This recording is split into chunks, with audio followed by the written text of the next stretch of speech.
What's it like throwing a firebomb on set and knowing one wrong move could go very badly? On this episode of the MarshyCast, I'm joined by actor Sonny Walker to talk about the Netflix hit Legends and his recent nomination at the Raindance Film Festival. We chat about filming the show's intense firebomb scene, whether it was real or CGI, and what it's actually like shooting a full-on Mexican standoff sequence. Plus, Sonny talks about working alongside actors he hugely admires and why the show simply isn't about good versus bad, and the moment he realised Legends was going to become something special.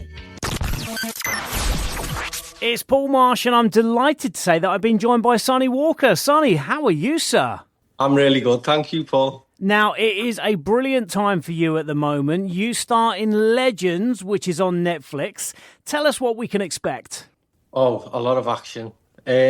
Legends is based on a true story. You'll get a lot of real life experiences, that have been told through characters, being the legends, and also on the other side, with the gangs and stuff like that. So it's a really interesting show.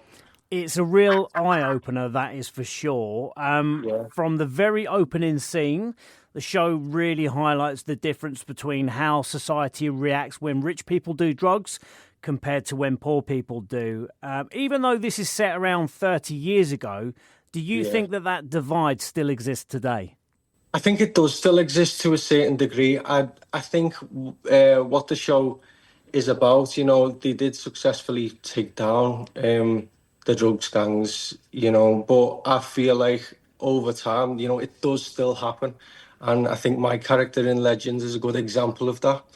Being, the youngest member of a gang, there's always somebody who slips through the cracks and comes out again, years later, and then they build their empire. And, so I don't think it's something that doesn't happen anymore. I think it's definitely still prevalent in today's society. I think it's quite indicative of a lot of things. I know the story is based on drugs, but I think it's based on a lot of things. Whereas the same thing can happen to two people. One person's got a lot of money and the other person doesn't have any money, and the reactions are very, very different.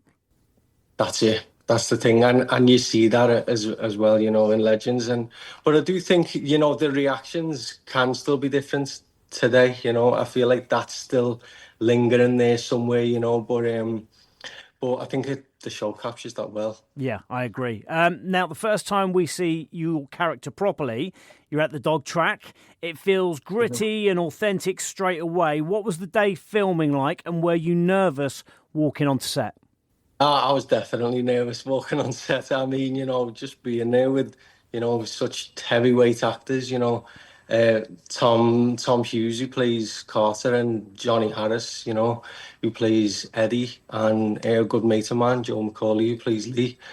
We was all just there together. There was so many supporting artists. We was there at the Greyhound track. It just felt like I'd gone back in time, really. So the nerves were definitely kicking in. I was thinking, if I just stepped into a time machine and just turned up here, but it was good. It was really good. Now, not long after that opening scene, we see you firebombing a house. That is quite an entrance to make. How much of that was practical and how much was movie magic? Were you anywhere near the flames? It was all practical. It was all practical. Yeah. There's no movie magic there. It was all practical. So there was people there making sure we were okay and stuff, and they had little tricks and stuff to make sure we didn't get burnt and things. But that was all real. Yeah. I can just imagine somebody literally just out of camera with a massive blanket ready to go at any moment. There you go. That's what it was. Again, talking about being nervous, lighting that up, you must have thought, what am I doing? Yeah, definitely. But there was definitely nerves there, because I was thinking, how, there's people actually that have done this before, this is all real stuff. So suppose it was just getting into the mindset of the character in order to do that. But it was also an uncomfortable place to be because, I'm thinking as if somebody would do this with, people inside and stuff. It's dangerous. Yeah. That's a very interesting point, actually. You talk about, obviously, you knew so many of the other actors and you get on and you're having a great time. And when the director yells action, do you have to change that mindset? Is that something you do long term, or can you switch it on and off when the director calls it? Can usually switch it on and off, but in this instance, it worked quite well because the formation of the gang is there's almost the hierarchy. There's the older brother figure, and then there's the dad figure, and I felt like in this instance with the gang, that was also there anyway. Looking at Johnny Harris like a father figure, and my friend Joe McCauley, I look at him like an older brother anyway. So it was kind of like, it kind of fitted so perfectly to be able to create an authentic dynamic, regardless, I think. It just fits well. That you say the dynamic between the group works really, really well. Johnny Harris is incredible in this. What's it like acting opposite somebody with that intensity? You must learn so much just from watching him work.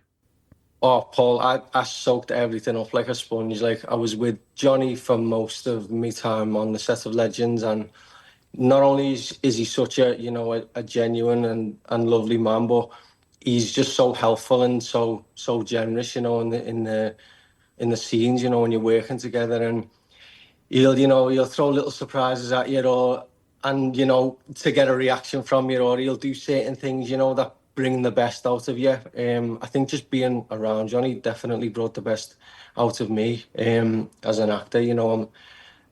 My character doesn't have a lot to say, but he has a lot to do, and I think what Johnny gave to me in the scenes of Legends, he definitely brought help with the physicality of my character and bringing that out. It's always very interesting when, like you say, you are a member of a gang in the series. And it's always very interesting when somebody doesn't have lines, but they still have to act. Are you ever tempted, like, there's that fine line, isn't there, between, like, blending into the background and not existing, or overreacting, but it's too much? Yeah, definitely. I think in the instance of filming Legends, I feel like just being around, the actors, the star-stellar cast that was there, and just being in the environment that feels so real.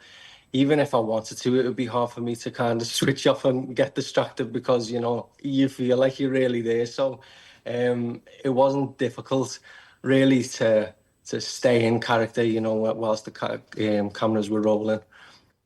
Talking about like staying in character and what have you, there's a brilliant scene where you are almost in a Mexican standoff towards the end. It was so tense to watch it.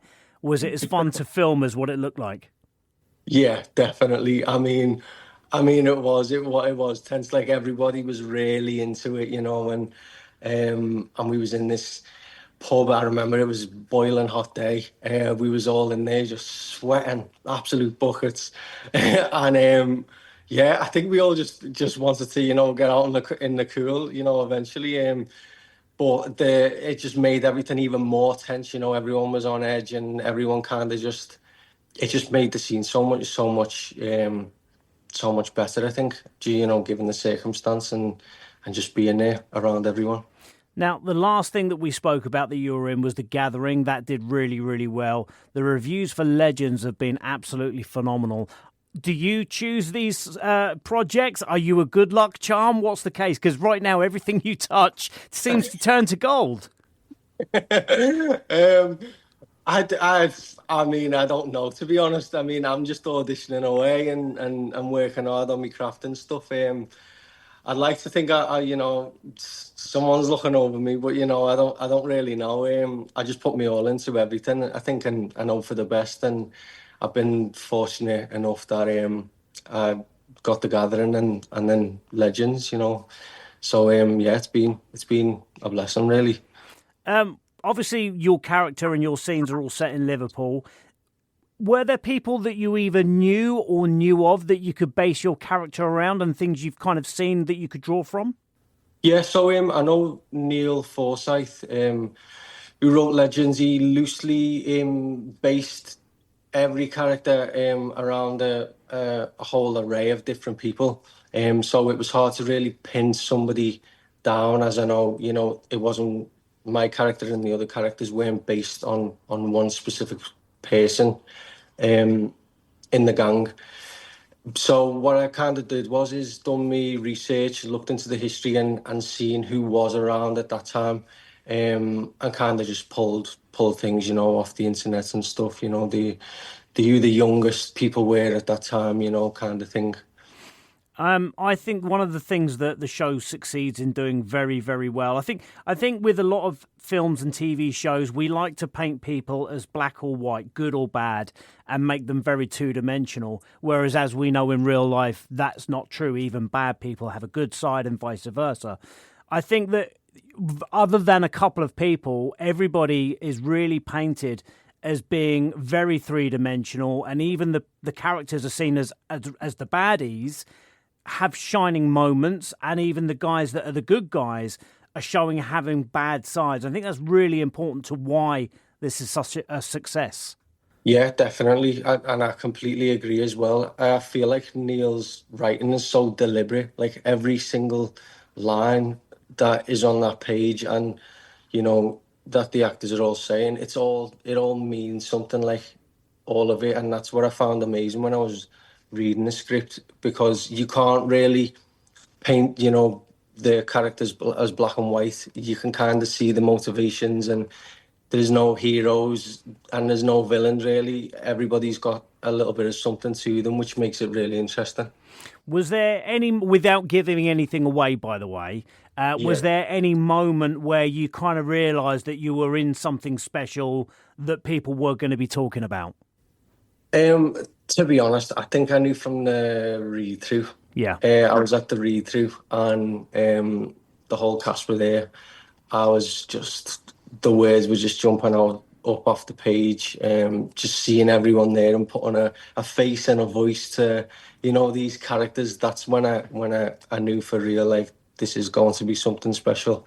And I've always been a fan of Neil's writing as well. I loved The Gold that he done for BBC as well. So I thought this is going to be another hit for sure. Well, I'll tell you why and how I knew I loved it is because I finished it at around about midnight last night, because I could not possibly speak to you today without knowing what happened in that last episode. I had to see the end of it. It was just amazing.